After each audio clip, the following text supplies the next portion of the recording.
my pump there. Like I'm showing some kind of pressure. E12. Alright, so what's E12? Let's see here. Oh yeah, that's gotta be low pressure, right? I guess I'm screwed on that end. Follow it back.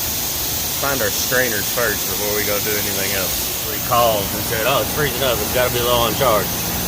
Well, no, water flow is just as critical as air flow. This is why I would guess low pressure. No strainer. These are the supply and return for that chiller.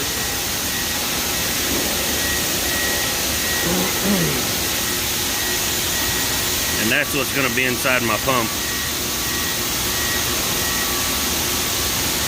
Only because I've played this game before.